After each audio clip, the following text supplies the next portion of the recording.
Hey y'all, how are you doing today? Not not too bad myself. I mean, I'm a little tired, and I think that's tired because I have not been going to bed when I normally would, or I haven't been getting up when I normally would. So I think when Benjamin Franklin kind of came out and said, early to bed, early to rise makes a man healthy, wealthy, and wise. I don't think he was talking about money when he said that, but I do think, healthy, wealthy as in knowledge, wise as in able to prepare, and you kind of know what's going on. And I need to get back into that habit of going to bed and getting up, because I'm still sending my daughter to bed on time so that she can get her homework and stuff done, but I'm not.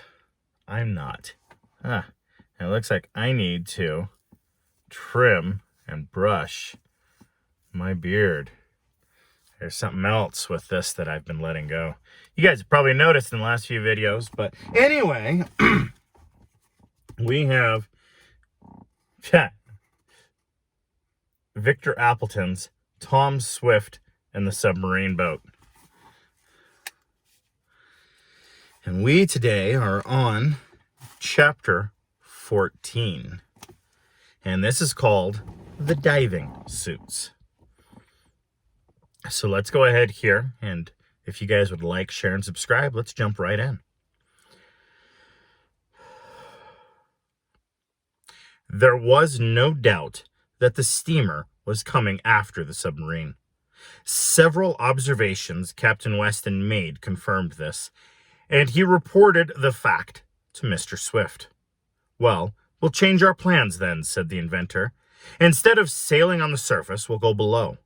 But first, let them get near so they may have the benefit of seeing what we do. Tom, go below, please, and tell Mr. Sharp to get everything in readiness for a quick descent. I'll show up a bit now, and let them get nearer to us." The speed of the submarine was reduced, and in a short time, the strange steamer had overhauled her, coming to within hailing distance. Mr. Swift signaled for the machinery to stop, and the submarine came to a halt on the surface, bobbing about like a half-submerged bottle. The inventor opened a bullseye in the tower and called to a man on the bridge of the steamer. "What are you following us for?" "Following you?" repeated the man, for the strange vessel had also come to a stop. "We're not following you." "It looks like it," replied Mr. Swift. "You'd better give it up." "I guess the waters are free," was the quick retort. "We'll follow you if we like." "Will you? Then come on," cried the inventor as he quickly closed the heavy glass window and pulled a lever. An instant later, the submarine began to sink, and Mr. Swift could not help laughing as, just before the tower went under water, he had a glimpse of the astonished face of the man on the bridge. The latter had evidently not expected such a move as that. Lower and lower in the water went the craft, until it was about 200 feet below the surface. Then Mr. Swift left the conning tower, descended to the main part of the ship, and asked Tom and Captain Weston to take charge of the pilot house. "Send her ahead, Tom," his father said. "That fellow above is rubbing his eyes yet, wondering where we are, I suppose." Forward shot the Advance under water, the powerful electric plates pulling and pushing her on the way to secure the sunken gold. All that morning, a fairly moderate rate of speed was maintained, as it was thought best not to run the new machinery too fast. Dinner was eaten about a quarter of a mile below the surface, but no one inside the submarine would have ever known it. Electric lights made the place as brilliant as could be desired, and the food, which Tom and Mr. Damien prepared, was equal to any that could have been served on land. After the meal, they opened the shutters over the windows in the sides of the craft, and looked at the myriads of fish swimming past. As the creatures were disclosed in the glare of the searchlight, that night they were several hundred miles on their journey, for the craft was speedy, and leaving Tom and Captain Weston to take the first watch, the others went to bed. Bless my soul, but it seems odd, though, to go to bed underwater like a fish, remarked Mr. Damien. If my wife knew this, she would worry to death.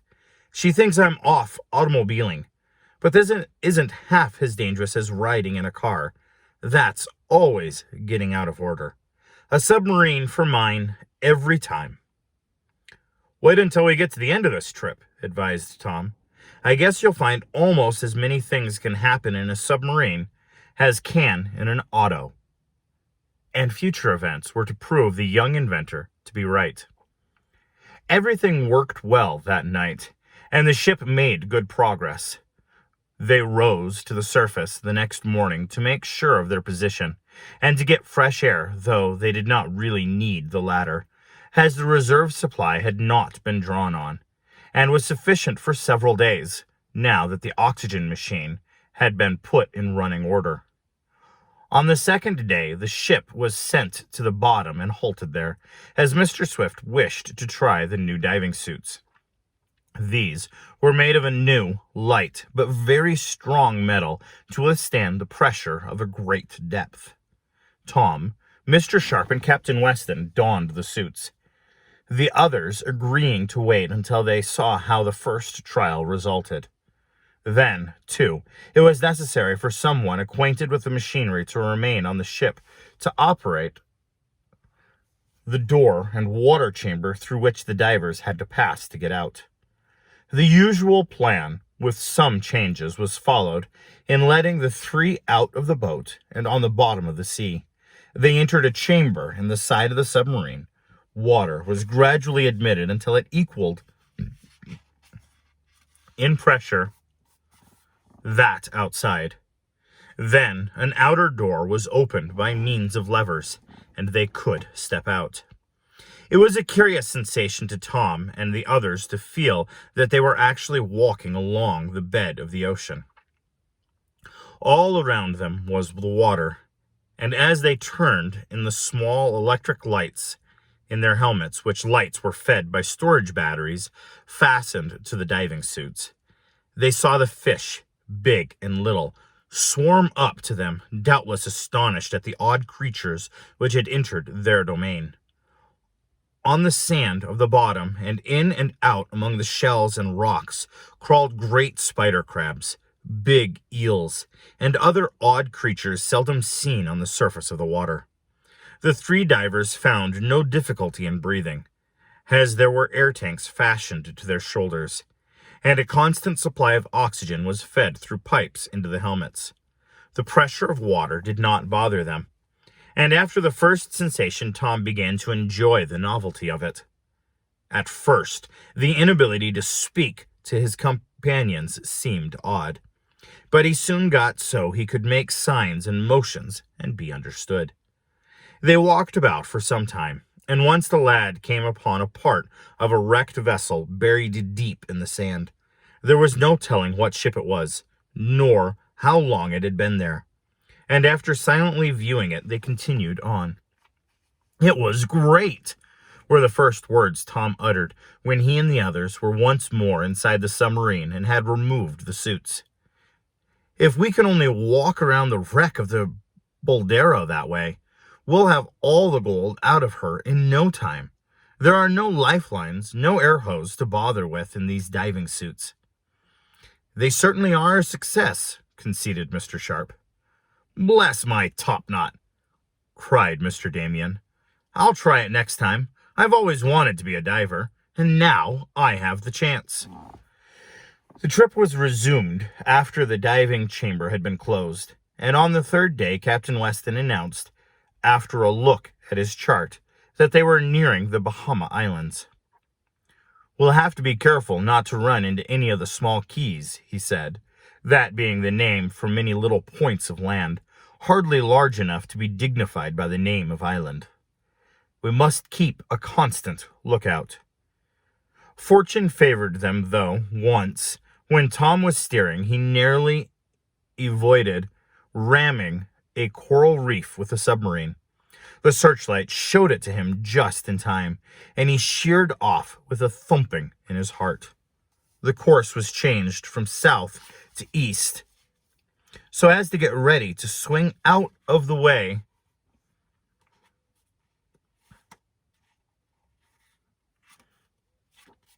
of the big shoulder of the South America, where Brazil takes up so much room.